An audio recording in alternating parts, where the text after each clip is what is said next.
வணக்கம், இது ஆர்த்தி கஃபே.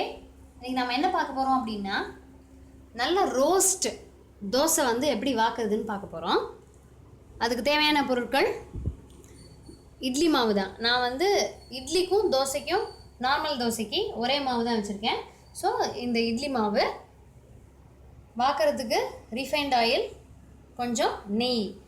இட்லி மாவு நல்ல சாஃப்ட் இட்லிக்கு அரைக்கிறது எப்படிங்கிறத ஆல்ரெடி போஸ்ட் பண்ணியிருக்கேன். அதே மாவு தான் நான் தோசைக்கு யூஸ் பண்ணுறேன்.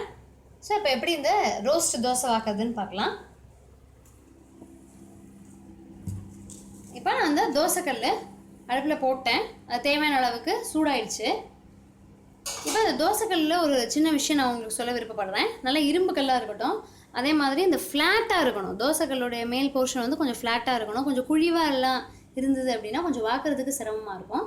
ஸோ இப்போ வந்து நம்ம தோசையை வந்து எப்படி ரோஸ்ட்டாக வாக்குறதுன்னு பார்க்கலாம்.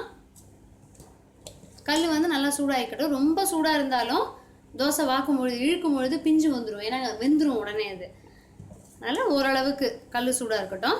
சிம்மில் வச்சுக்கோங்க அடுப்பை. கல்லை சூடாக்கிட்டு ஒரு 1.5 கரண்டி மாவு மட்டும் போட்டால் போகிறோம். நம்ம வந்து இழுக்கிறதுல தான் நம்மளுடைய ரோஸ்ட்டே வரப்போகுது. ஸோ நம்ம ஊற்றிட்டு நல்லா ஃபுல்லாக வந்து இழுத்து விட்டுறணும். அந்த இழுவையில் தான் நமக்கு ரோஸ்ட் கிடைக்கும். ஸோ நடுவில் அதுக்கப்புறமா எடுத்துக்கலாம். இப்போ இதில் வந்து நம்ம எண்ணெய் ஒரு ஸ்பூன் எண்ணெய் விட்டுக்கலாம். அது கூட ஒரு அரை ஸ்பூன் சின்ன ஸ்பூனில் நெய் விட்டுக்கலாம். இப்போ வந்து கொஞ்சம் ஃபுல்லில் வச்சுருக்கோம் அடுப்பை. நல்லா ப்ரௌனிஷாக சூப்பராக வந்து ஆகிற வரைக்கும் வெயிட் பண்ணணும். பொதுவாக வந்து குழந்தைகளுக்கு இட்லியை விட தோசை தான். எல்லா வயசு குழந்தைங்க பார்த்திங்கன்னாலும் சரி, ஸ்கூலில் ஒரு எல்கேஜி படிக்கிறதுலேருந்து பார்த்தாலும் காலேஜ் படிக்கிற வரைக்கும் எல்லா பசங்களுக்குமே வந்து தோசை தான் ரொம்ப ஃபேவரெட்டு.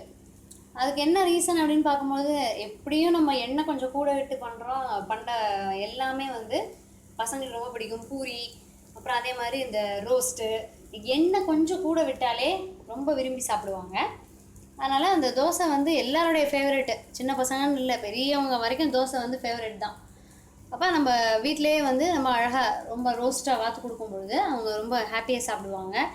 சாப்பிட்ற அளவும் கொஞ்சம் கூட இருக்கும். அதனால் சைட் டிஷ்ஷு தோசைக்கு வந்து நம்ம வெரைட்டியாக கொடுத்தோம் அப்படின்னா இன்னமும் நல்ல சூப்பராக இருக்கும். அதனால் நிறைய சைட் டிஷ் வந்து நான் போஸ்ட் பண்ணியிருக்கேன். அதனால் நீங்கள் அதெல்லாம் வந்து பார்த்து ரெஃபர் பண்ணி உங்களுக்கு தேவையான சைட் டிஷ்ஷை நீங்கள் யூட்டிலைஸ் பண்ணிக்கலாம். சட்னி, சாம்பார்லே அந்த தக்காளி சாம்பார்னு ஒன்று போஸ்ட் பண்ணியிருக்கேன். ஸோ இப்போ வந்து கொஞ்சம் ப்ரௌன் கிடச்சிருச்சு நமக்கு. இப்போ நம்ம தோசையை திருப்பிடலாம். அப்படியே எடுக்கும்போது லாவகம் அப்படியே டெலிகேட்டாக இருக்கும். அது அப்படியே மெதுவாக எடுங்க, பிஞ்சிடாமல் எடுக்கணும். அப்படியே திருப்பி போட்டுடலாம். ஸோ இப்போ நமக்கு தெரியுது பாருங்கள், எவ்வளோ அழகாக மொறுன்னு தோசை வந்து சூப்பராக கிடச்சிருக்கு. நல்ல ரோஸ்ட் இது வந்து பின்னாடியும் நம்ம கீழே இந்த 2வது போர்ஷனையும் நல்லா வேக விட்டு எடுக்கணும். ஸோ இப்போ வந்து கீழேயும் நல்லா வேகட்டும். ரொம்ப சீக்கிரம் வெந்துடும், ஏன்னா மெல்லிஸாக அப்படியே தகடு மாதிரி ஊற்றிருக்கோம் நம்ம. அதனால் கீழேயும் வந்து ரொம்ப நேரம் அது வேகாது, டக்குன்னு வெந்துடும். ஸோ அது கீழேயும் நல்லா வெந்தாச்சு. நம்ம அருமையான அப்படியே தகதகான மின்னுது ரோஸ்ட்டு. பேப்பர் ரோஸ்ட்டுனா இதுதான் அது. இப்போ நம்ம பேப்பர் ரோஸ்ட் வந்து சாப்பிட்றதுக்கு ரெடியாக இருக்குது. ஸோ நான் ஸ்பெஷல் மாவு எதுவுமே கிடையாது, நார்மலாக அரைச்ச இட்லி மாவு தான். இட்லி மாவுக்கு யூஸ் பண்ணுற அதே மாவு தான் நான் தோசை வாக்கும் யூஸ் பண்ணியிருக்கேன். கல் வந்து நம்ம அந்த ஃப்ளாட்டாக இருக்கும்பொழுது ரொம்ப ஈஸியாக வரும். நீங்களும் இதே மாதிரியே இட்லி மாவு அரைச்சி தோசையும் வாத்து பாருங்கள். கண்டிப்பாக எனக்கு கமெண்ட்ஸும் போஸ்ட் பண்ணுங்கள். இதே மாதிரி நல்ல அருமையான ரெசிபிஸ் பார்க்குறதுக்கு சேனலை சப்ஸ்கிரைப் பண்ணி வச்சுக்கோங்க. இந்த வீடியோவை லைக் பண்ணுங்கள், உங்கள் ஃப்ரெண்ட்ஸ்க்கும் ரிலேட்டிவ்ஸ்க்கும் ஷேர் பண்ணுங்கள்.